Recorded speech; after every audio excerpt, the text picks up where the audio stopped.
International Media TV. Television that listens to you. Hi, I'm Johnnie Burrell. Welcome to the program.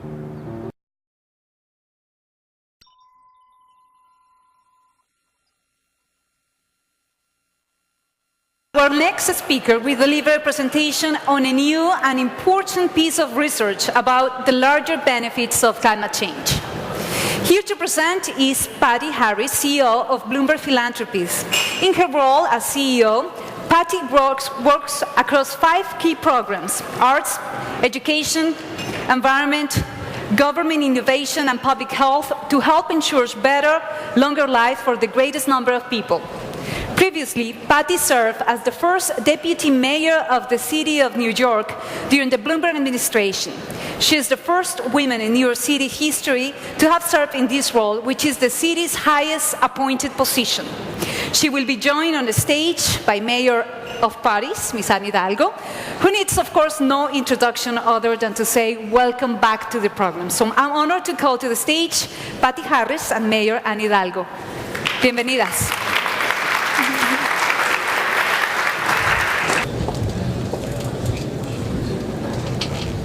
Well, dear friends, we start the second part of our event with some very good news. The results of the Climate Opportunity Report that C40, the Global Government of Mayors and New Climate Institute, are proud to share today. For this announcement, I'm more than glad to share the floor with a strong woman, a woman leader, a wonderful person, and a climate champion, the CEO of Bloomberg Philanthropies and former first deputy mayor of New York City, dear Patty Harris. Bloomberg Philanthropies is a strategic partner of the C40 and the Global Government of Mayors, as well as the founder of this empowering report. We know that you have a full schedule today, Patty, and we feel very lucky to have you with us on this occasion. Patty, the floor is yours. Thank you. Thank you so much, Mary Hidalgo. At Bloomberg Philanthropies, we work with so many cities around the globe, so we're not allowed to have favorites, but if we did, you would be the top of our list. So thank you so much for inviting me to be here with you today. We're so pleased to work with you and the City of Paris on so many important projects. Your leadership of C40 and the Global Covenant of Mayors for Climate and Energy is truly impressive. And I want to thank you personally for your efforts, encouraging and inspiring women leaders who are driving innovative solutions to climate change. We'll get a chance to hear from a few of the wonderful, amazing people shortly.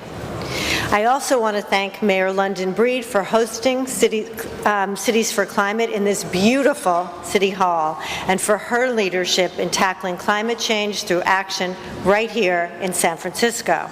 The city is on the cutting edge of local solutions to climate change and setting an example for so many other cities as we all work together to make our Paris climate commitments a reality. Bloomberg Philanthropies' mission is to ensure better, longer lives for the greatest number of people around the globe. In all of our efforts, we follow the data to find solutions that can be spread around the world. And we found that investing in cities is one of the best philanthropic decisions that we could ever make, because it's local leaders who are making the most progress on the biggest challenges, which is why we're so happy to support this new report. The report, Climate Opportunity, More Jobs, Better Health, Livable Cities, published by the Global Covenant of Mayors, C40, and the New Climate Institute, underlies just how effective action taken by cities to fight climate change can be in improving the environment, as well as strengthening public health and the economy.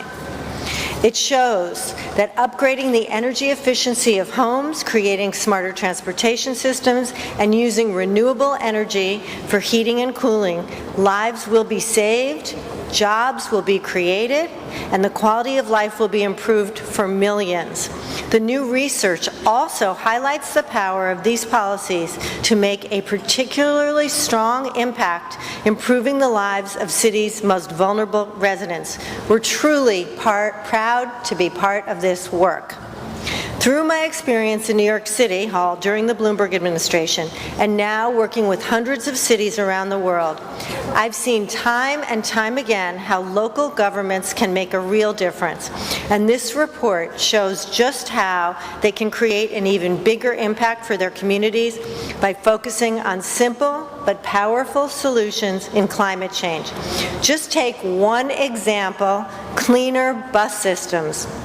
The report illustrates how expanding a network of buses powered by clean energy not only helps reduce gashouse emissions, but improves air quality, reduces commuting time, and prevents traffic fatalities. That's a win-win-win. The research also shows that if all of the cities in North America expanded their network of clean buses, more than 1,000 deaths could be prevented each year from cleaner air and safer streets, and more than 100 million hours of commuting time would be saved yearly thanks to less traffic. And that's just the start. The type of research, data, and proven solutions that are featured in Climate Opportunity are critical to ensuring continued progress on climate action, while at the same time improving the health of people and the economy in so many cities all over the world. I encourage all city leaders and policymakers to take a real look at the findings of this fantastic report as they work to improve the lives of all of their residences. Thank you again. Now I'll pass the podium back to Mayor Hidalgo. Thank you. Thank you. Many thanks, Patty. This is an incredible introduction. I definitely back your invitation to local and national decision makers to find and use the Climate Opportunity Report on the website listed on the screens next to me. I will only add a few words more key figures because numbers matter. 14 million non-displaceable jobs created in 30 globally. 1.3 premature deaths avoided annually. There are the benefits that a boost in climate action can deliver by 2030, according to the study. I'm pretty sure that these results will encourage and facilitate large-scale urban climate action, both at the local level and at the national level. Firstly, because this is the kind of narrative that will help us achieve the cultural shift I was mentioning earlier. The data of the report proves that through climate action we can save money, prevent hundreds of thousands of deaths related to urban pollution, but also generate millions of jobs and generate billions in household savings. This is the right mindset we want local and national leaders to have when it comes to tackling climate change.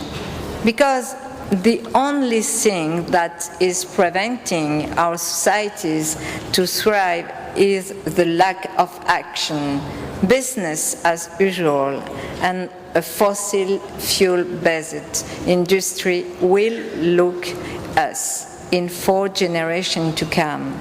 Secondly, I think that the Climate Opportunity Report will facilitate large-scale urban climate action because this is an incredible, powerful tool for policymakers.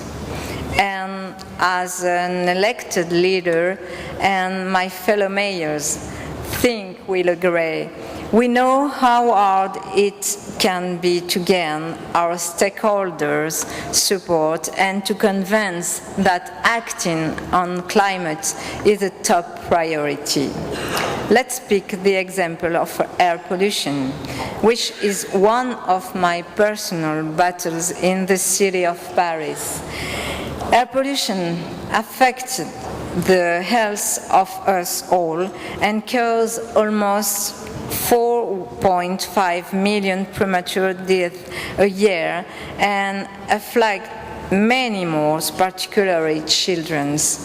In Paris alone, 2,500 deaths a year are linked to air pollution. I see my friend Bertrand Picard. Hello, Bertrand. In essence, climate change isn't fair, which is exactly what a C40 campaign currently in the streets of San Francisco says. But without social justice, gender justice, there will be not climate justice.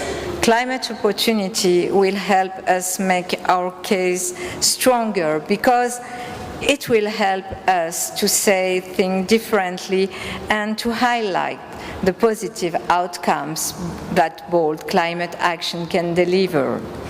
This message should be elevated to the attention of the national governments, as without their action we won't achieve the scale of impact that the science shows us is necessary.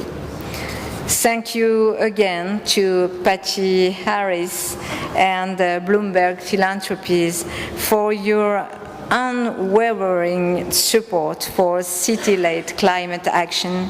Together, we can make real progress. Thank you so much. Thank you all. Thank you.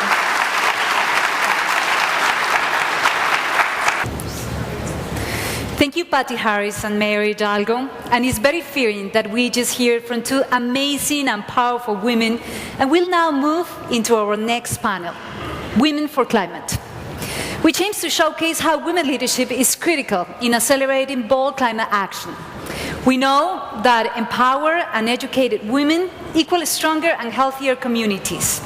Our next panelists will discuss their experiences and the ways we can make our societies more equitable and inclusive for all. So please welcome to the stage our moderator, Lynelle Cameron. She's the Vice President of Sustainability of Autodesk and CEO of the Autodesk Foundation. Hannah Gronkiewicz-Watts, Mayor of Warsaw. Libby Schaaf, Mayor of Auckland. Daniela Fernandez, founder and CEO of Sustainable Oceans Alliance, and Alexandra Palt, Chief Corporate Responsibility Officer at L'Oreal and Executive Vice President of the L'Oreal Foundation. Welcome.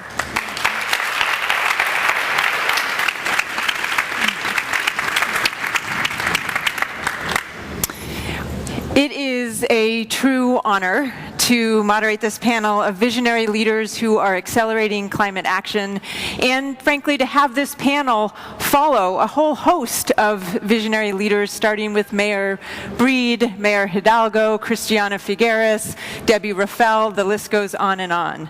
So before I introduce the panel, let me set the context and give a little bit of perspective from my vantage point as the moderator. So I lead impact investing and sustainability at Autodesk. And at Autodesk, we make software for people who make things. So whether it's the phone in your pocket, the transportation system that brought you here, the building, this entire city. And as was mentioned by Debbie Rafael, much of the infrastructure in cities hasn't been built yet. And so there's a huge opportunity and responsibility to help government, help private sector design and build everything better. And when you think about it, climate change is the ultimate design challenge of our time. And it's happening in cities. 10 billion people on the planet soon, in a matter of decades. Most of those people are going to be living in cities. And for anyone who hasn't been paying attention, women have played a pivotal and perhaps outsized role in driving climate action. From yes, we can clap to that. From architecting the Paris Agreement to incredible mayors all around this room who are driving climate action in cities around the world, And that's what this event, this panel is all about. And in fact, yesterday I was with Christiana Figueres at a round table. We were introducing ourselves and she leaned over and said, "It's mostly women." And I said, yes, all week it is mostly women. So that's what we're here to do on this panel, is to celebrate the role of women, but also to talk about the need to get more women involved in decision making and in government leadership positions, government and private sector. So I'm thrilled to welcome each of my panelists today, each of whom is truly breaking down barriers, moving through silos, driving systems change, and perhaps most importantly, paving the way for women to follow in their footsteps. So I'm going to introduce each of them and then have them tell you a little bit about their work, and then we'll talk about what those of us in the room can do to help empower and support more women to join us in leadership positions. So I'm going to start first with Daniela. Daniela Fernandez is the founder and CEO of Sustainable Ocean Alliance, and she founded this organization at the age of 19. She is an award-winning social entrepreneur. She's built an incredible global organization, accelerating solutions to protect the health of our oceans. In 5 years, she's grown an incredible network of ocean leaders in 50 countries and is accelerating solutions. So Daniela, tell us what compelled you to start this organization 5 years ago, and can you connect the conversation about oceans to cities that we're talking about today? Absolutely, and thank you for having me here today. There's actually one person who is in the room or will be in the room who is responsible for me being here today, and that is Al Gore. How many of you saw an Inconvenient Truth? Raise your hand. I hope everyone did. So I was in elementary school, and I was walking home from school, and I saw the movie poster of penguins walking on sand. And my immediate reaction was, how is this possible? This is not sensical. It doesn't make any sense. So ran to the video store, watched that movie, and that changed my life. Because from that day on, I knew that climate change is the biggest threat to my generation. However, I went through my educational career not really having a medium, a channel, as to how can one person make a difference?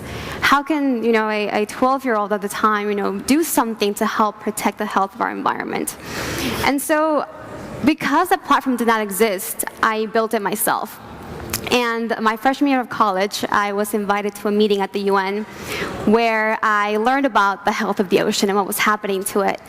So I realized that there is an immediate urgency of bringing world leaders together with young people and helping them understand, bridge that conversation, and empower young people to understand how can they take an active part in this. So now we have a global network of young people all over the world. They receive mentorship, they receive access to conferences, and they receive support in creating these solutions and building onto them.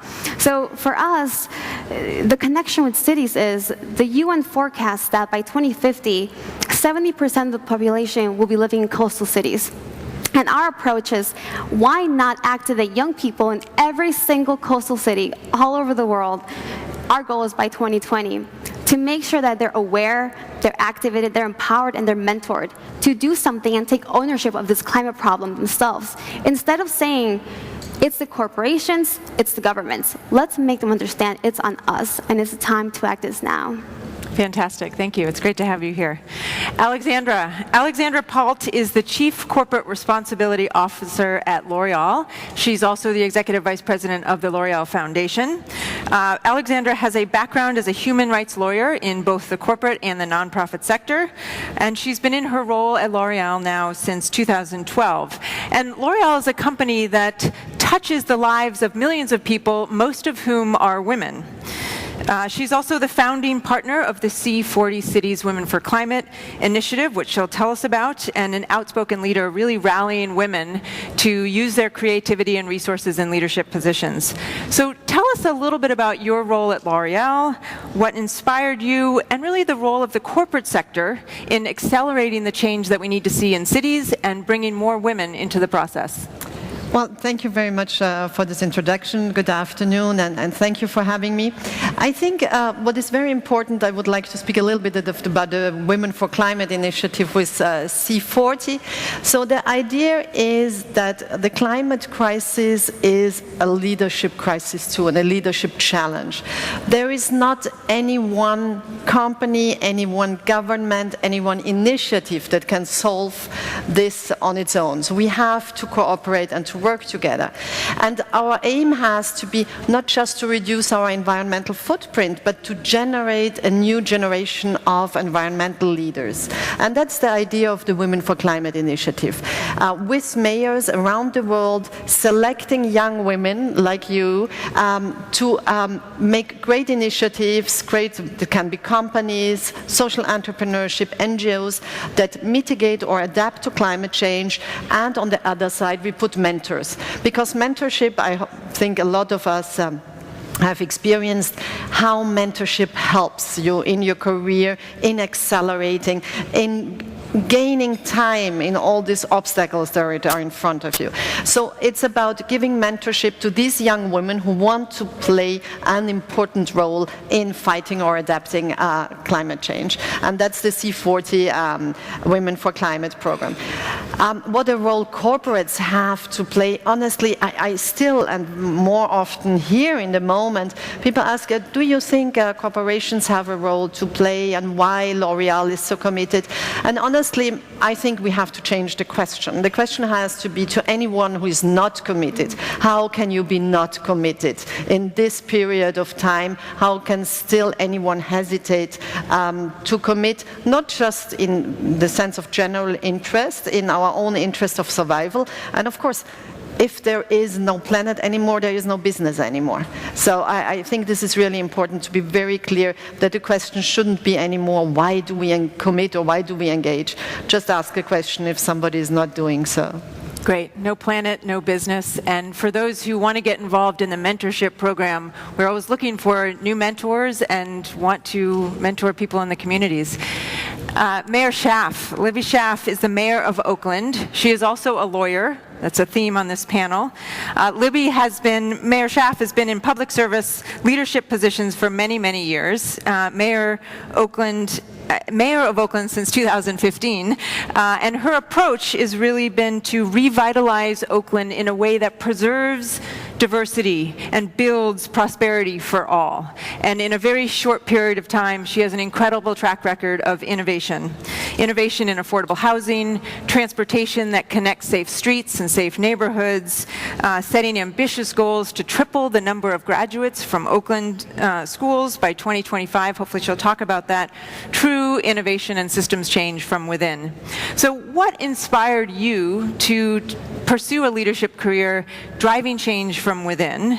And specifically, how are you bringing women, but also underrepresented minorities, into the decision-making process as you build safe and inclusive cities just across the Bay? Well, I'd say the two things that motivated me to seek leadership of my city are love and pride. I just have a huge love for my city.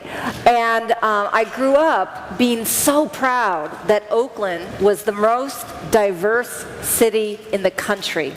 And not just diverse by fact, but inclusive by choice.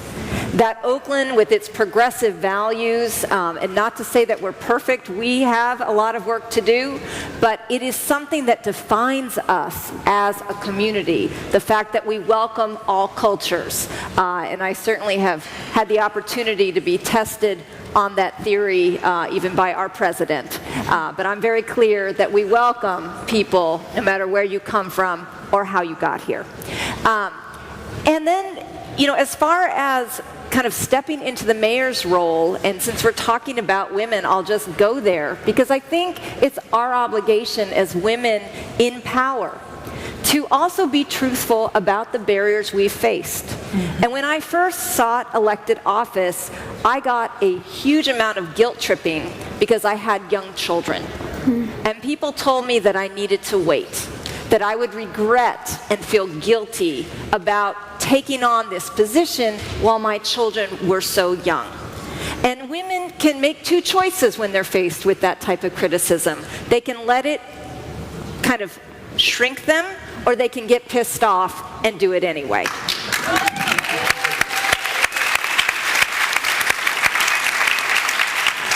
Thank you for doing it anyway. Yes, I was going to say you can tell which choice I made. But I want to be clear about the soft side of being a woman in leadership. I've heard lots of compliments about San Francisco City Hall. It is just a regal building. But when I had just become the mayor of Oakland, I had the amazing honor to be invited to Paris for COP21, to be part of the local leaders for climate change. And it was this overwhelming experience full of movie stars and all the political leaders of the world. And yet, the thing that brought me to tears was being in the Paris City Hall, serenaded by a choir of children. And I think that my connection and fierce need to protect our future generations of children is such a driving force in my passion to lead my city and hopefully, hence, the world to a much better place and future. Fantastic. Thank you. And now I'd like to introduce Hannah Gonkiewicz-Waltz. She taught me how to say that. She is also a lawyer. There's the theme. Now, I'm recovering. I've been sober for Well, 25 years. I was gonna say recovering lawyer across the board, but I just wasn't sure, so I went with lawyer. But Hannah has had an incredible number of prestigious positions, and many of them are firsts for women in the country of Poland. She is has been the president of the National Bank of Poland, the vice president of the European Bank for Reconstruction and Development, also a professor, a member of the Polish Parliament, a chairwoman of the State Treasury Commission, and has been mayor since 2006, the first female mayor in Warsaw, and she's in her third term. So she knows a little bit about women in leadership and has done incredible work spurring economic growth, fostering innovation, and a true commitment to equity and equality. So why don't you tell us a little bit about Warsaw's Climate Action Plan and your vision for cities of the future that you... Yes, I would like to tell that thank you very much for the invitation. It's a pleasure and an honor to be here with you. I think that touching a little bit subject of the women, I think that women in Poland, they had to be very strong during their history. And so for us, it's rather quite obvious that we had already 3 prime ministers after 89. Not only me, but the third biggest town is also run by a woman. So also I can say that for the security in my town is responsible woman, and also the head of the fast train company, many others. Okay, but coming back to the action plan for Warsaw Climate, I think that we decided to do it quite early in 2009. As you already mentioned, I became the mayor in 2006, and in 2011 we adopted already Sustainable Energy Action Plan. It means that it calls for reducing both CO2 emissions and energy consumption by 20%. And the case of my country is a little bit different because, you know, the former communist countries, they base on coal, on heavy industry. So our starting point was much more difficult than for the, I would say, developed already countries in '89. And in fact, the real fund we started to use in 2004 when we became the member of the European Union. So we also 3 years ago adopted the low carbon economy plan, and what is the most important, I think, is that we change completely our transportation system. Our transportation in Warsaw is, I think, that one of the cheapest in Europe, if not the cheapest. And we also change not only buses and boats we have altogether about 1,000 buses in Warsaw. It's 1.7 million citizens.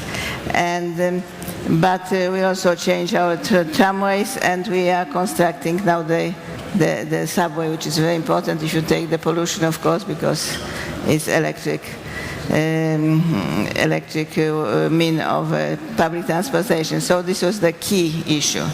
And the other task, the second task, I would say, it was the district heating. So we call it central heating. And not so many people know that probably we have the longest central heating in Europe, because it's 1,800 kilometers. Of course, 80% of people they use this central heating, district heating, but still 20% is still a lot to do. So we are doing this. But the most important thing which we have done, it was wastewater treatment plan. It means that our waste from our river is very clean. Great. Great. Well, we could go on and on hearing stories from each of you about the work, but let's turn to the group in the room. We've got an incredible group of leaders here today, and we know that getting more women and girls to join us in leadership positions is not going to be easy. Mayor Schaaf, we were talking in the other room about the trend from girls graduating with computer science, information technology degrees is actually moving in the wrong direction, with Berkeley and Stanford as an exception. Thank you to those schools. How are you trying to engage women and girls early, and how can this room help? Well, I want to be clear, it's important that we're not just thinking about gender. Anybody who is from a non-dominant identity needs to have a place at the table when we are talking about climate change. Because we're going to spend a lot of time over these next days talking about emissions and cars and buildings. We need to be talking more about people.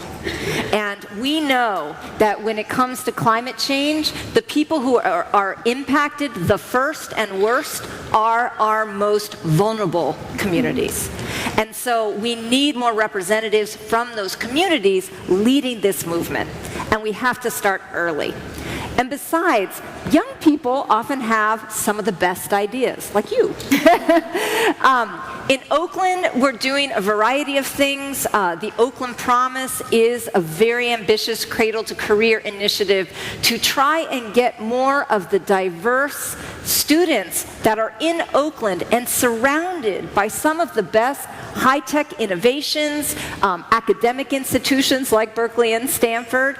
My kids need to be in those places because they will bring that diverse perspective. And that will not happen unless we make major investments from the moment they're born, every minute of their academic career, and wrapping their family around them as well until they actually graduate from college. That's not just scholarships. It's mentoring, it's persistent support, it is setting up college savings accounts at an early age so kids grow up with that college expectation. It's also about really reaching out to communities that have been left out. And I want to highlight an amazing organization that just moved to Oakland, we're so proud, called Rising Sun, and their GET program.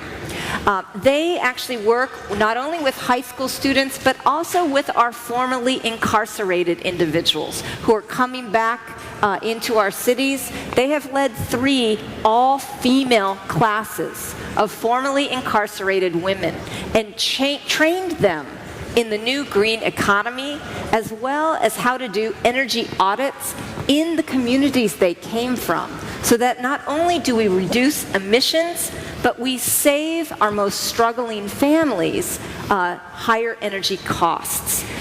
Finally, Y-Plan is a partnership with Berkeley.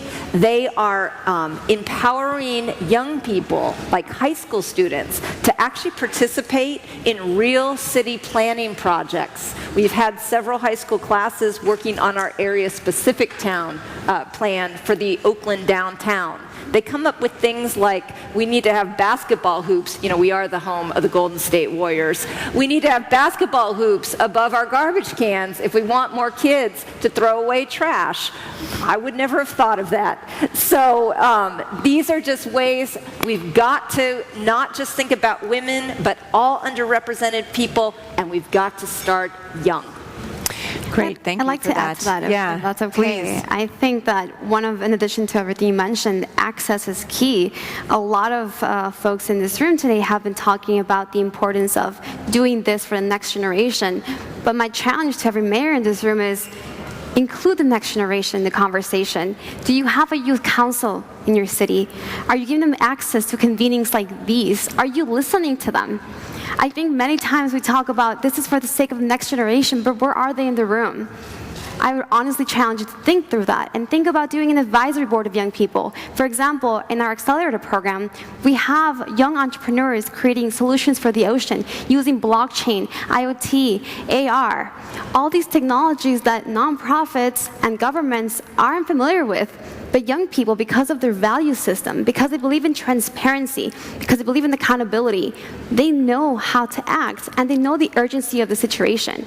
So let's empower them, let's listen to them, and let's work together. Because the time to act is now, and young people have the answers, but they need you to open those doors for them. They need you to empower them and support them along the way. Yeah, Alexandra. I think what you said is very important, because there is a message. Of course, we need the representation of women and minority groups and underrepresented groups everywhere. That's about fixing the numbers, but we also have to fix the culture of the institutions, that then they are listened to. And I think this is really important, that it's not just about bringing in people, we have to listen and empower these people. And third, I think this is something we don't talk enough, is about taking into account this perspective when it's about innovation, when it's about knowledge. We have to understand that taking into account gender perspective, we have seen this L'Oreal and UNESCO organizing for the last 20 years for women in science in order to bring more women in science. And we have seen that fixing the numbers, fixing the institution is not enough. We have to take into account what gender perspective and minority perspective produce in knowledge, in innovation. And that is extremely important, so that the solutions we propose are really adapted to all needs. And I think that's a little bit what my colleagues on the panel said, that we have to work on the three perspectives. Well, and let's talk about what some of the institutionalized barriers are. And let's talk about money. Access to money for women and entrepreneurs of color is much harder. Our commercial banking system actually makes it hard for people without money to get access to money. And so I know in Oakland, we have a fabulous accelerator for solar businesses called Powerhouse. It is 100% women-powered, and by chance, most of their investments are in entrepreneurs of color and women-owned. We also partner with Kiva. I know it's an international nonprofit, but they also invest in local cities. And we have funded more than 630 entrepreneurs. 90% of them are business owners of color. That is disrupting commercial lending. Fantastic. Well, this is just the start of a much bigger conversation that hopefully will continue throughout the week. Thank you all for your incredible leadership and conviction, and really showing what leadership looks like in solving climate change. So thank you. Great. Thank you. With new protections to those who have been historically marginalized. We will now hear about environmental justice from a global perspective. Our next panelists will tell us how they are delivering on their own radical vision for the future. So please join me in welcoming our panel moderator, Hiroto Kuniya, Executive Director of SDGs Project and Special Editor to the Asahi Shimbun; Eric Solheim, Executive Director of the United Nations Environment Programme; Sandile Gumede, Mayor of Durban; and Sheila Patel, Chair of Slum Dwellers International and Founding Director of Sparks. Welcome.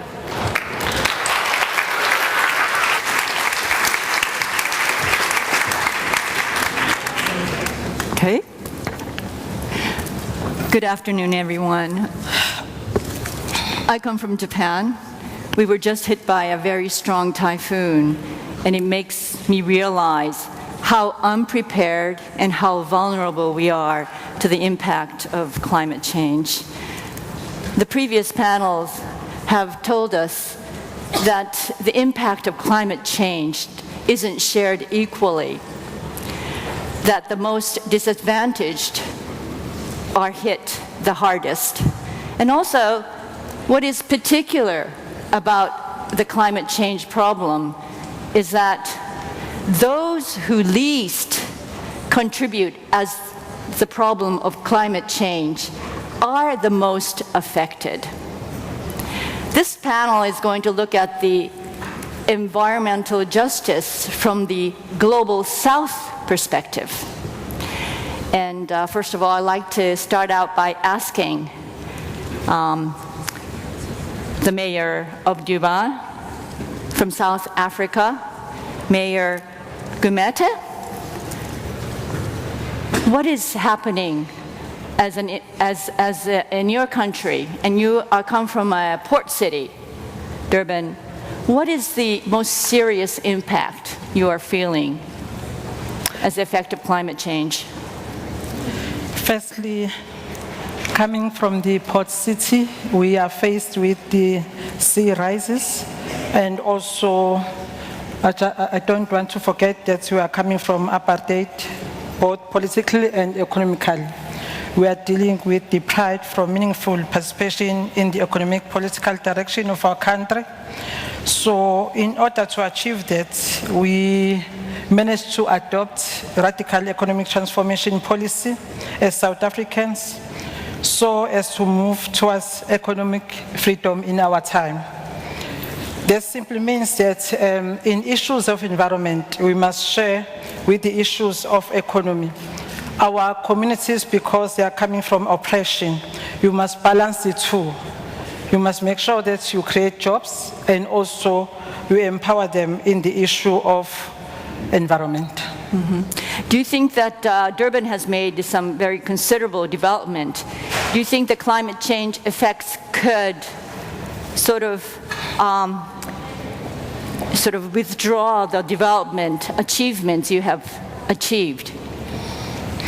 Yes, we have embarked on a radical journey to prioritize the marginalized people who were placed in highly polluted industrial areas by the apartheid regime.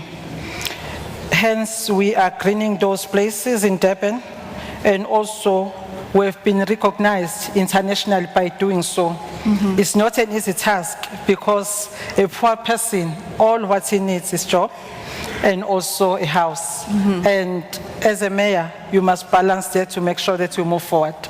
But I've heard flooding has been a very major problem. Let me go to Sheila Patel. She's the chair of the Slum Dwellers International, the founding director of the Society for the Promotion of Area Resource Centers. You've been working a lot with the urban dwellers, the informal settlements people. How are they impacted by the climate change? I think before you start talking about climate change, you have to first acknowledge that informality and people who live in cities informally represent 30 to 70% of residents, mm-hmm. most of whom don't have secure tenure. Mm-hmm. So in basic development terms, they don't have water, they don't have sanitation, they don't have energy, they have no access to transport, and they face constant evictions by the very cities who are supposed to be for them. Mm-hmm. And especially in the global south, that's to do with many of our land ownership formats, which mm-hmm. makes it impossible for poor people to live legally in cities. So you start with this terrible deficit. Mm-hmm. And our movement began to bring recognition, voice, and representation to these people who were marginalized even though they were a majority. And so in the last 20 years, we have a network of such communities in 500 cities and 33 countries, including in Durban, mm-hmm. where we're saying that it's very important for these representatives and the city to talk to each other and find solutions. And you find a range of reasons why that's not happening. So I'm a new person to this climate and environment process because most of our time goes in fighting evictions and having basic amenities and services.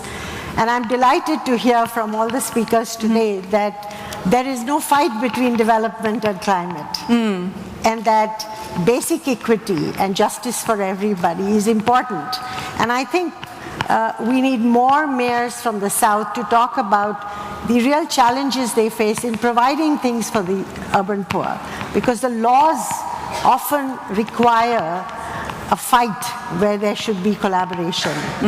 And so I think the nicest thing that we can talk about, which is a real breakthrough for us, is that on the issue of climate change and basic development, just a few days ago, our representatives in Durban and Mayor had an MOU. And that was facilitated by C40. So great one, great victory. But where this one city, we've got hundreds of cities where we have to transform the war of attrition between citizens and their mayors and their city administrations into collaborations that make it work for everybody.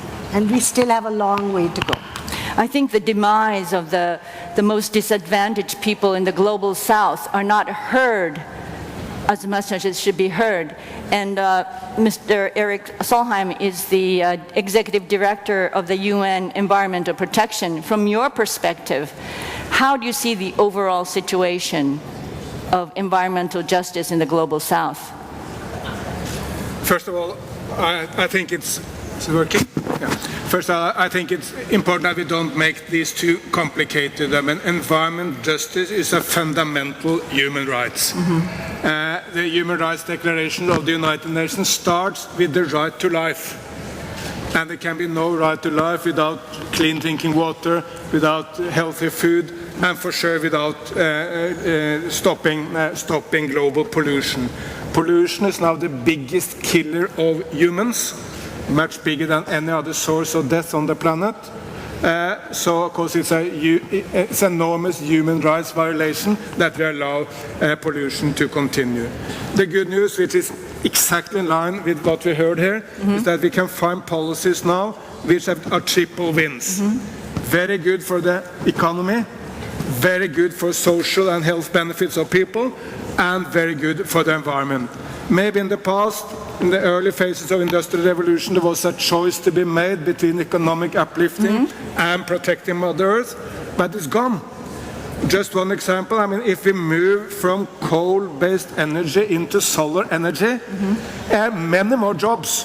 There are 5 times more jobs in the United States of America in solar than in coal. And by the way, many more jobs for women, so good for jobs, very good for health. Obviously, we are not breathing the polluted air, and it's very good for the environment and climate change. So it's a win-win-win policy, and there are many, many of these kind of triple-win policies.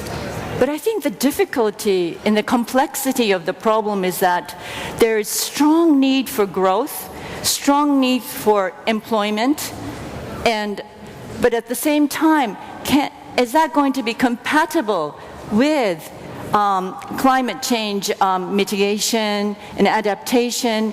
And is there really understanding among the people on the ground? Because what is more important for people is that they want to quell their hunger, they want to have better living, and sometimes, for example, deforestation, people's priority may be food security.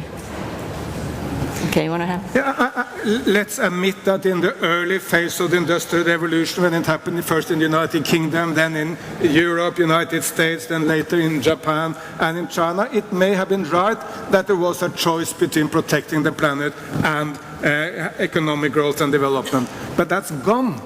It's simply gone.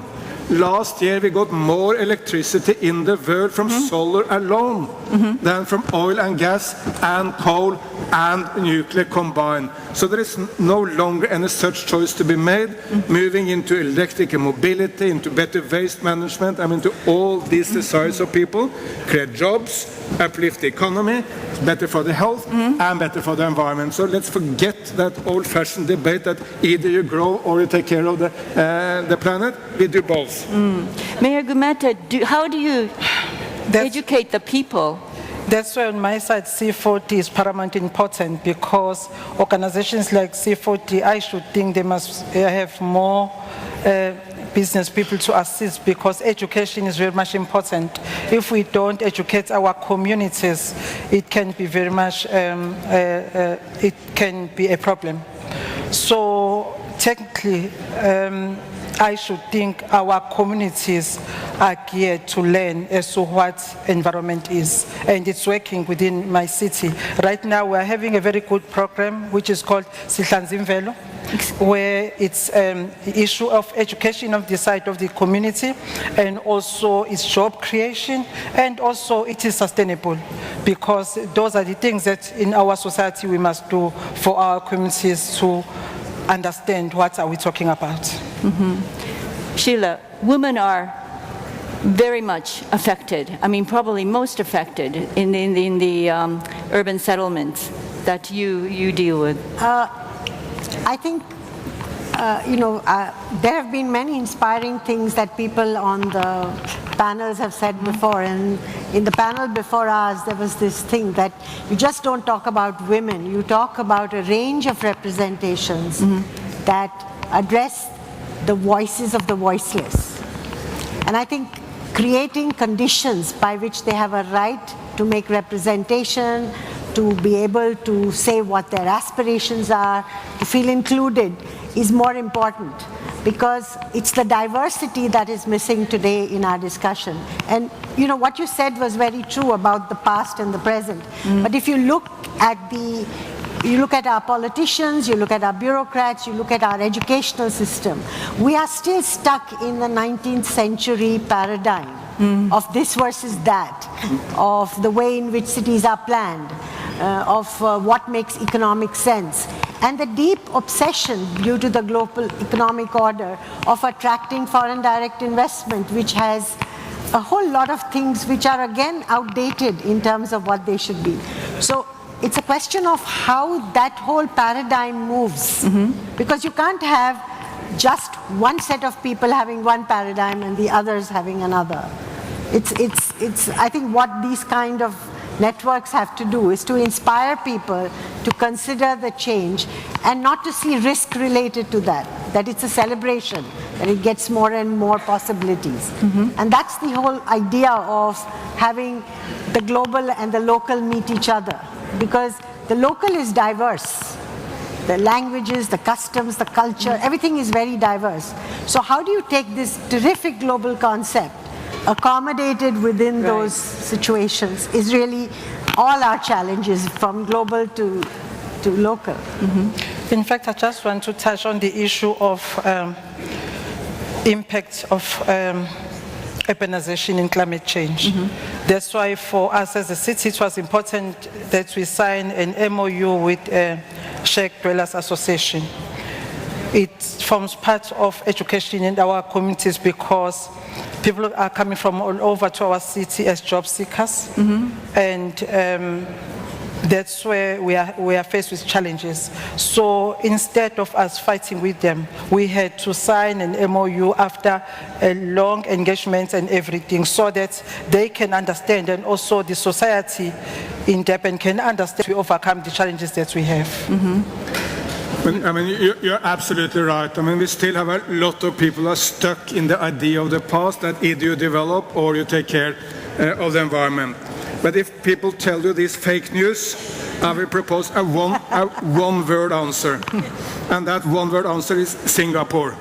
Just say Singapore. Why is that? Well, Singapore today is the richest city on planet Earth.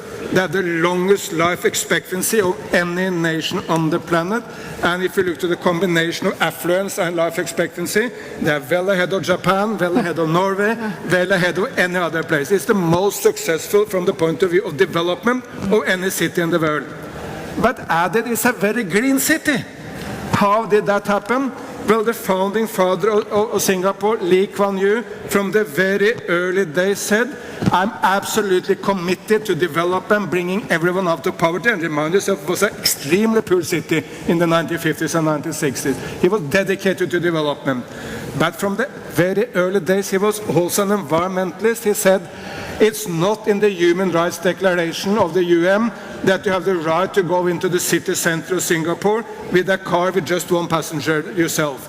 If you want to go in there, well, you fill up your car with your neighbors, or you pay a levy which you will use to construct the metro system and public transport of Singapore.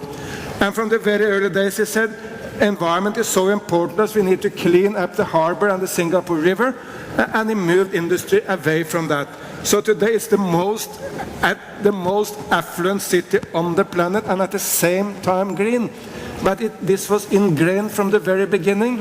And if that can happen in Singapore, for sure it can happen in South Africa, it can happen in India, it can happen everywhere.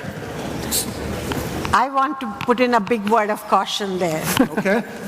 If you took Singapore's planning and brought it to Mumbai, we'll be in deep trouble.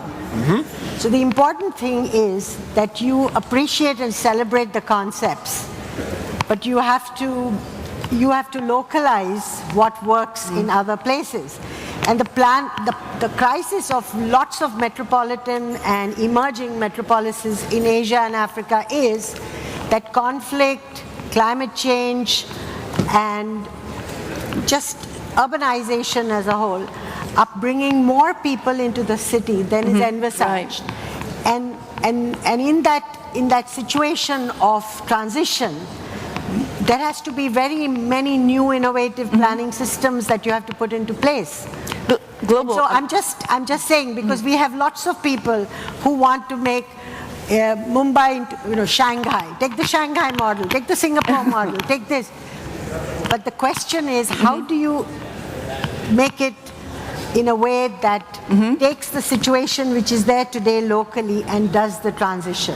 I think it's the cut and paste crisis which comes out of terrific models. We all love those models, but how? I think more people need political opportunities at the same time. And I want to ask that if you want to develop and create jobs and grow your economy, but at the same time be compatible with climate change, massive funds globally. I mean, you need the money. And how do you mobilize global funds towards that? I know you wanted to say something about Singapore? No, no one at all believe that one city can copy the other, but you can learn from the spirit of another city. But let's move to India. I mean, not so far from your home place in Mumbai, in the city of Kochi in southern India, you have the first all-solar airport in the world. And the airport is completely solar, and it's a big airport, not a small entity. And again, the guys who did this were not environmentalists. I mean, I know them. They told me we did this because solar energy was the cheapest energy we could get hold of in the state of Kerala. And then they moved into becoming environmentalists because, green people from all over the world started becoming interested in their airport. So now it's fully solar, 10 million passengers a year, and good for the environment, good for the shareholders, and good for the jobs all at the same time. But so there's nothing that we need to be reached before we start acting. We can start at every level and move in a green direction. But you really have to create this synergy like you just suggested. Where does the funds come, the global funds? But in this case, there were no funds. They decided to go solar because it was affordable. And solar can now, everywhere in the world, compare with coal on price. I mean, it's better for the health, we all know. It's better for the environment, we all know. But it's also normally better for the economy. So then there is no need for anyone to give you money. You can just move ahead on the basis of a sound business proposition, going green. On my side, I always say, we always say as a country that radical approach must be guided by policies and principles of that certain country, because we must not divert.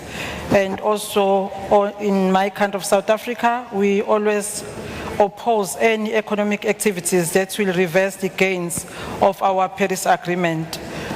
As a country, we are having a huge potential for green jobs and in our green economy space. So I'd like to ask, what would be the ideal way of achieving environmental justice in the Global South? Right in the beginning of the earlier sessions, there was somebody who said that the jobs of cities is to produce good quality energy, good building standards, and transport. So if every locality that is in the city is acknowledged and is provided with these basic things, then it changes the level playing field of the city. It changes what aspirations people can have, how far they can travel, how it affects their health. All those things are very important. And like you said, that now today solar is cheaper, but I know in many of the countries we work in, for a long time, there were lots of subsidies given to oil producing or for coal. And it's only more recently that regulatory frameworks have changed, and it's changed the whole playing field that makes it possible for more people to do this. But I was just signaled that we are out of time, but this is the last question I want to ask both of you. How do we achieve environmental justice? By far the most important is political leadership. And we have enormous success stories in the Global South. What is the cleanest city in the world? I will propose is Kigali in Rwanda. It's even cleaner than Japan. Really? Why is that? Well, it's the leadership of President Kagame leading the people of Rwanda, becoming clean. Now it's gone into the blood of people, so I don't see my neighbor throwing away anything. I won't do it. Move to Latin America. Some of the cities which in the past were seen as the mafioso cities in the world, Medellin and Cali in Colombia, and have turned themselves around into some of the people-friendly cities in the world. Bogota and some Brazilian cities spearheaded public transport in the bus sector. So it's not like we need to go to the north to learn. Among the most amazing cities are cities in the south. Shenzhen, China, probably the fastest growing city in human history. 1978, it was a fishing village there. Today it's between 15 and 20 million people in Shenzhen. No city I'm aware of, not New York, nor Tokyo, nothing has grown at that speed. And it's a very green, very livable city. They have the ambition that 50% of Shenzhen should be parks and city forest by 2020. Hyderabad, India, the state government have the same ambition, integrate parks into the city, moving ahead. So while money matters, the most important factor is political leadership and the drive for development in a green way.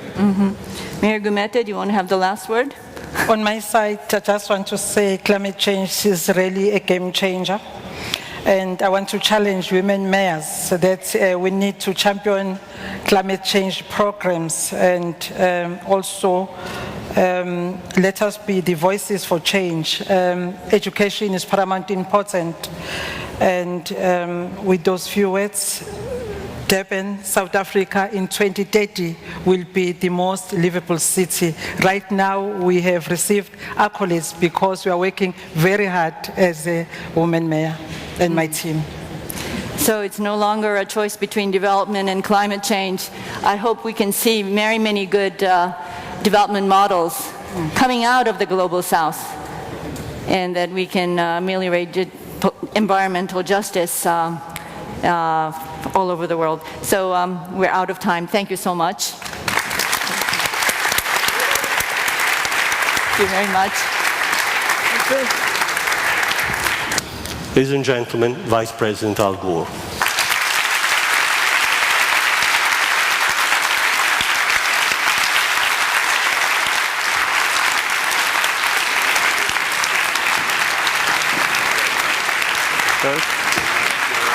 Grazie. Grazie. Thank you very much. Thank you. Thank you. Thank you very much, ladies and gentlemen. What an honor to be here, and I've had the pleasure also of seeing a lot of good friends who have been extremely active in this movement to solve the climate crisis for a long, long time, and it's really an inspiring event. And I want to thank Director General Mauro Petriccioni for his wonderful work, and also acknowledge with deep gratitude Mayor Anne Hidalgo, who is not only Mayor of Paris but head of this movement and is launching the Women for Climate initiative and doing other great things. Gina McCarthy, who did a fabulous job at EPA and is now zeroing in on the relationship between climate and health, which is one of the most important relationships in this entire discussion and debate. Mayor London Breed, our host, I think is on the way back here, but I want to thank her and her terrific team for hosting us so well and so graciously. And Vanessa Huac of Telemundo is a longtime friend. She has helped the Climate Reality Project in almost every one of our training programs, not everyone, but almost everyone, and 24 Hours of Reality and our other programs. And of course, Telemundo is launching this brand new major ongoing initiative on climate, and maybe you had a chance to tell them about that, Vanessa. So I'm grateful for the opportunity to give the closing remarks at this magnificent event. Many of you have heard the old throwaway line, everything's been said, but not everyone has had a chance to say it. And I feel a little bit like that, but it is nonetheless a tremendous honor to be here. And thank you. That's my main message, especially to the mayors and their able staffs, all of those who are supporting the C40 program. It has made a tremendous difference, and to all of you who are a part of it, thank you, thank you. It gives us hope at a time when anybody who struggles with the climate crisis, if they're honest with themselves, admit that every once in a while there's a little struggle between hope and despair, and I always come out on the side of hope, and I truly believe that the evidence amply justifies it. In fact, I think the evidence for the legitimacy of hope is growing and building. And before I give you the evidence for that hope as I see it, and much of that evidence has been engineered by people in this room, I do want to fall back on the three classic questions about the climate crisis. Must we change? Can we change? Will we change? And to start by giving the latest evidence to support an affirmative answer to that first question, must we change? I've often said every night on the TV news is like a nature hike through the book of Revelation now, and even though some in the media don't always connect the dots, I'm not going to fall into the pattern of saying the media the way someone else does. I mean, honestly, I don't want to get sidetracked and get into the Trump cul-de-sac we may never escape, and I won't do that. But every time a new outrage comes along now, I have to download some existing outrage to make room for the new outrage. I mean, it's really something, isn't it? There's a lot of misdirection going on to hide the ball and look over here instead of at the latest book or op-ed or whatever. But honestly, the evidence is all around us. And just think about it. Today, a huge climate-enhanced hurricane is taking dead aim at the southeastern coast of the United States. And its impact is made greater by the sea level rise that has already occurred. Nothing compared to what's in prospect, so the storm surge is greater. It's crossing over waters of the Atlantic 3.5 degrees warmer than normal, so that's what's making the big storms much more powerful. Overall, the cyclonic storms, hurricanes and cyclones and typhoons don't become more numerous, the scientists predict, but the big ones do.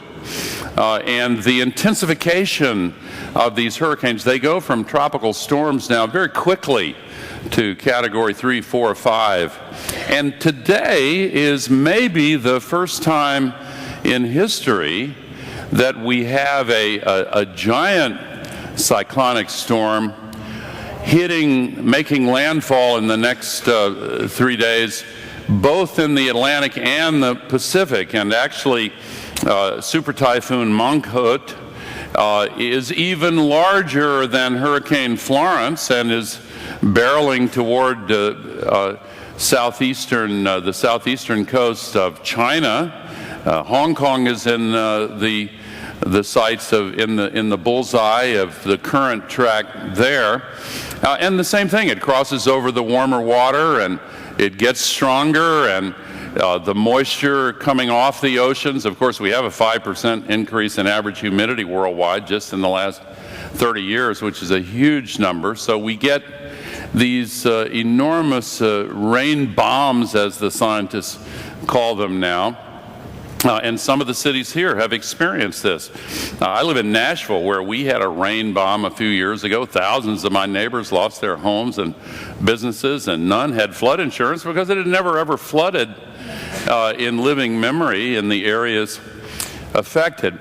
But in any case, it is telling that today, as we meet, we have these two storms on opposite sides of the world impacting cities simultaneously.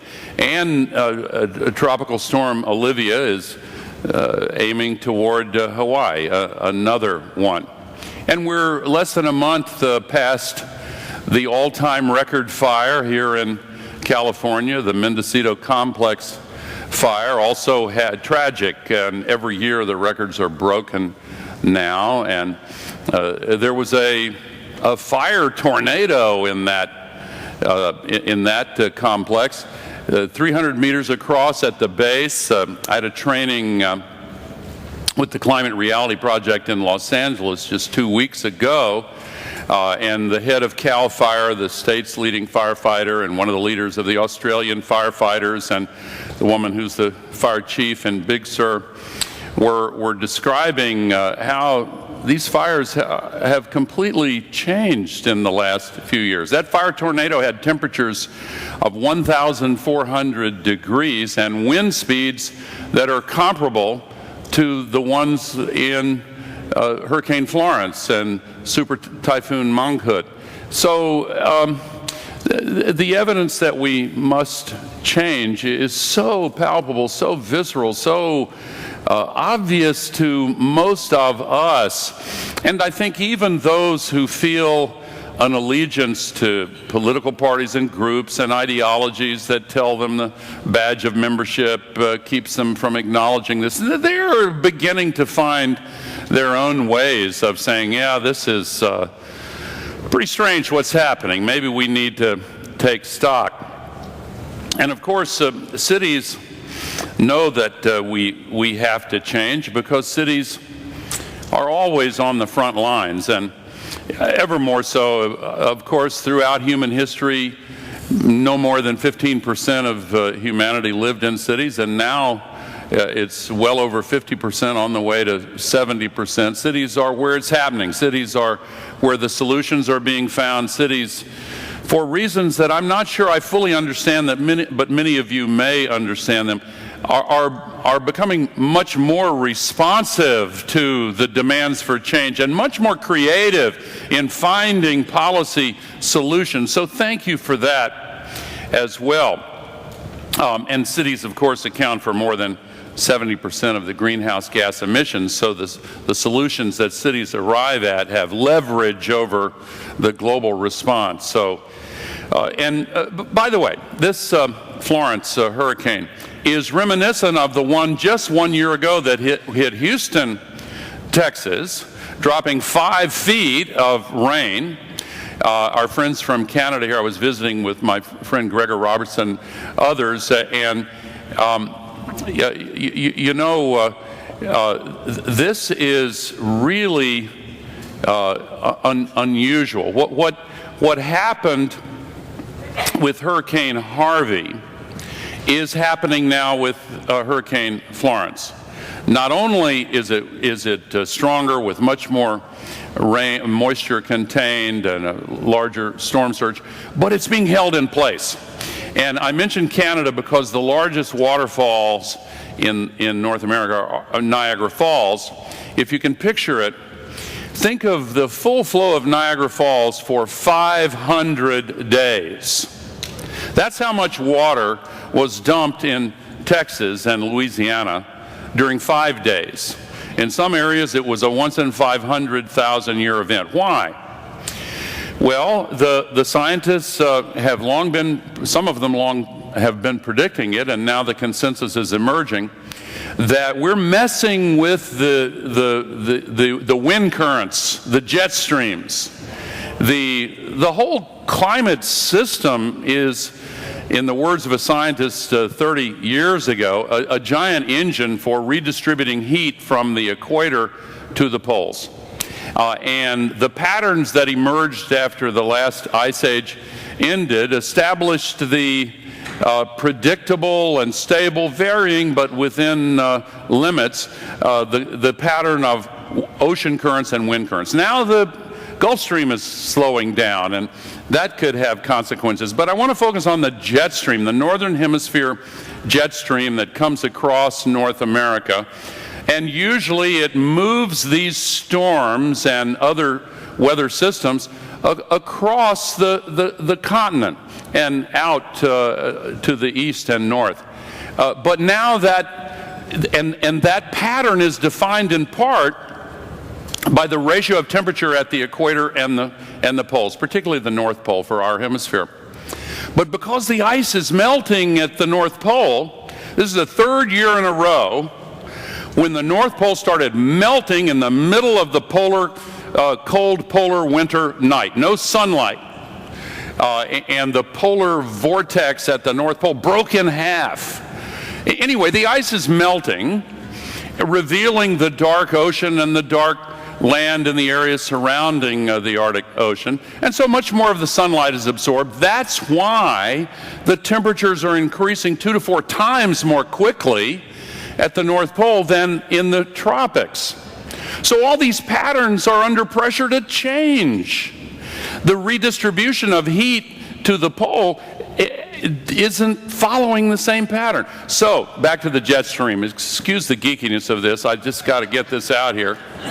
But because it's affecting our lives. I mean, we had a training in Houston just before that monster happened there, and they had 3 once-in-a-thousand-year events during the 4 years prior to that. But in any case, the jet stream is now getting loopier, wavier, and every once in a while disorganizing. And so it doesn't move these systems out. And so Harvey stayed there for 5 days with its southeastern quadrant over the Gulf of Mexico constantly replenishing the water, so it just kept on pouring into Harris County. That's what they're predicting with Florence. It's just staying there. I hope they're wrong, but that's what the pattern is. So many of you have experienced this. I mentioned the C40 city of Houston, Miami, hello.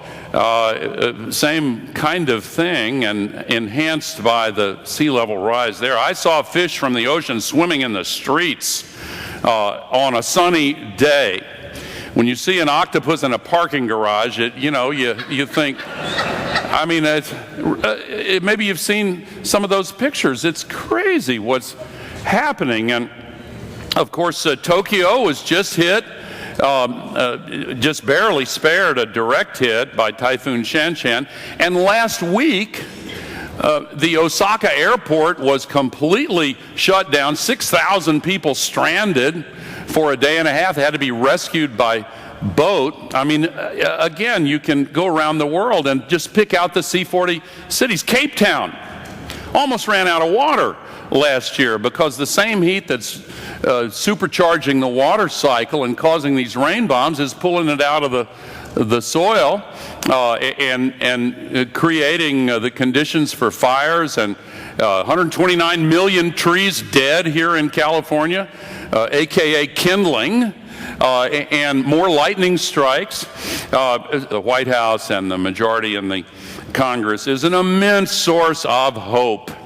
And how many times I've gone around the world and seen in people's eyes, you know, is there hope? Are we going to be able to do this? Can we do this? And I always give the examples that you are creating with your work. It's so significant and so important.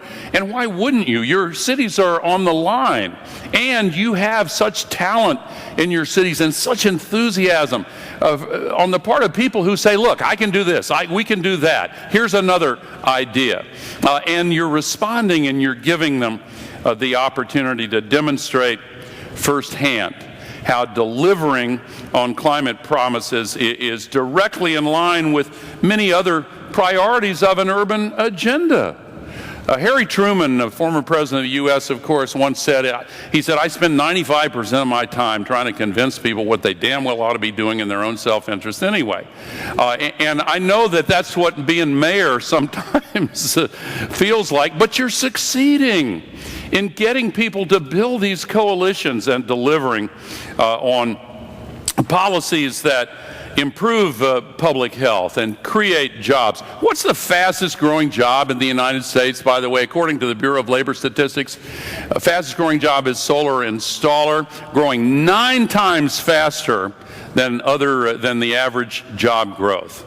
There are now 5 times as many jobs in solar as in coal. By the way, the famous Coal Museum in Kentucky just put solar panels on its roof and created some jobs that way. Second fastest growing job, wind turbine technician. And we're seeing amazing progress in efficiency improvements of all kinds and retrofitting buildings, creating jobs that way as well. So your climate policies are contributing to healthier, more prosperous cities, and you're taking action to put those policies into effect. Recent research from C40, and what a great staff you have, Ann, and those who have built this organization, a terrific group of women and men, and I mean, I took a picture, and there weren't any men in the picture except for me. I don't know what's going on there, but in any case, the recent research from C40 cities shows that urban climate policies can generate over 14 million jobs, prevent 1.3 million premature deaths annually by 2030. I mean, what's not to like? Jobs, better health, growing prosperity. This is what it's all about. And that's why, among the reasons why, C40 cities are on the front lines of the climate fight. All 96 member cities have taken strong and substantive steps to address the climate crisis while also working to provide a better quality of life for your citizens. Cities that have signed on to C40's Green and Healthy Streets Declaration, including Paris and Mexico City and Los Angeles, have pledged to procure only zero-emission buses from 2025 going forward, promoting walking, cycling, public transport. You've heard about these things earlier, and they pledged to make a major area of their cities a zero emissions zone by 2030. By the way, 2 other C40 cities, Shanghai and Shenzhen, are already buying only electric buses. And with the urbanization process accelerating around the world, dealing with congestion and local air pollution and helping to solve the climate crisis at the same time. It's a fantastic combination of benefits. Cities that have joined C40's net zero carbon buildings declaration, including London, Tokyo, and New York City, have pledged to enact regulations and policies to ensure that all new buildings operate at net zero emissions by 2030, and that all buildings become net zero by 2050. Cities that have signed on to C40's Advancing Towards Zero Waste Declaration, including Dubai, Washington, D.C., and Sydney, have pledged to reduce the amount of waste that they generate by 15% by 2030, reduce municipal solid waste disposed to landfill or incineration. I've got a heat lamp behind me, by the way. And increase diversion away from landfill and incineration by 70%. That is fantastic. And I could go on with the list of what the C40 cities individually are doing and what you are doing collectively. But the answer to that second question, can we change, is a resounding yes. The cost of renewable energy has been plummeting. Everybody knows that. In most geographies, it's now cheaper than electricity from fossil fuel. In Texas, several new utilities have a new rate plan from 9 p.m. at night to 6 a.m. the next morning. Use all the electricity you want for free, no charge. And we're approaching zero marginal cost for a growing number of hours each day. And the batteries are getting better, more cost-effective, more efficient. Electric cars and precision and efficiency. We are in the early stages of a sustainability revolution that's empowered in part by the new digital tools of the Internet of Things and machine learning and artificial intelligence and ultra-high precision tooling and machining. One example from the Bay Area here, Google has the biggest server farms in the world. They asked their AI company DeepMind to try to cut down on the energy use in all those servers. With no new hardware and increased output of processed information, they reduced the electricity by 56%. And there are thousands of use cases where this same accomplishment can take place. We're seeing it all over the world. This sustainability revolution gives executive teams the ability to manage electrons and atoms and molecules with the same precision the IT companies have demonstrated in managing bits of information. It has the magnitude of the Industrial Revolution with the speed of the digital revolution. And it's more disruptive, will be, than the digital revolution was. And it's giving us hope. It's giving us the ability to solve this climate crisis. And the solutions, again, are being implemented in cities. So can we change? Yes, we can change. Now, the final question, the most important question, will we change? Your progress is important and impressive, but of course, as you know, we cannot become complacent. We are still not winning. We are gaining on the problem, but the problem is still getting worse at a very rapid rate. So we have much more work to do. A great economist who died about a decade ago, Rudy Dornbush, once said, "Things take longer to happen than you think they will, but then they happen much faster than you thought they could." That's the inflection point we're at right now with the climate crisis. But we've got to keep going. And we are looking to you, all of us, because cities are where this question, will we change, be answered. On the global level, it's magnificent that we got the Paris Agreement. Fantastic. And Mayor Hidalgo, thank you for hosting that event. It was really a fantastic success.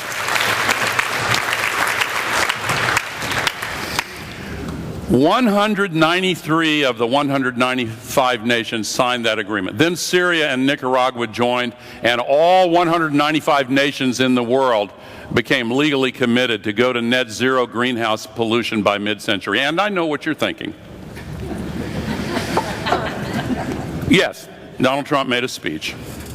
But under the law, and we are in the U.S. a nation under law as of today, and we will remain so. Under the law, the first day the United States can legally withdraw from the Paris Agreement happens to be the first day after the next presidential election. So we have the answer to that. And if there is a new president, forgive me for a moment, a new president, nothing partisan about prayer, a new president could simply give 30 days notice and the U.S. is back in.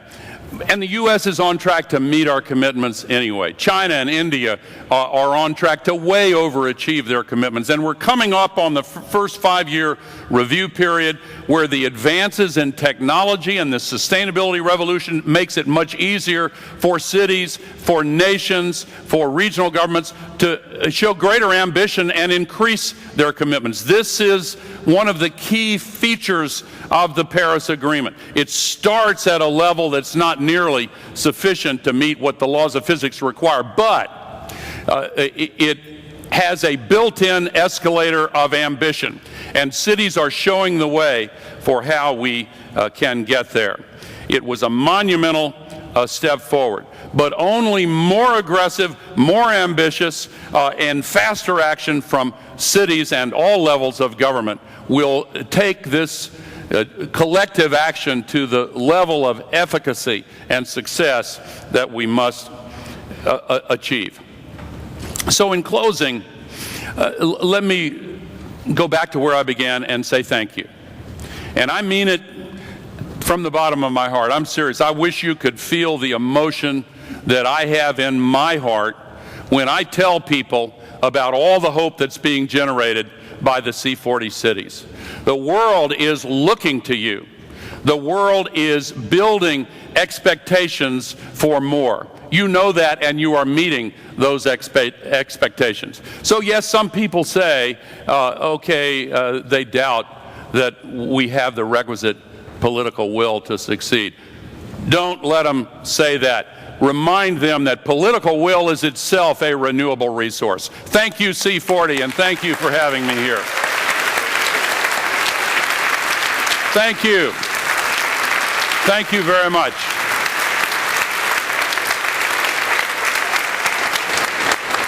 Am I going to...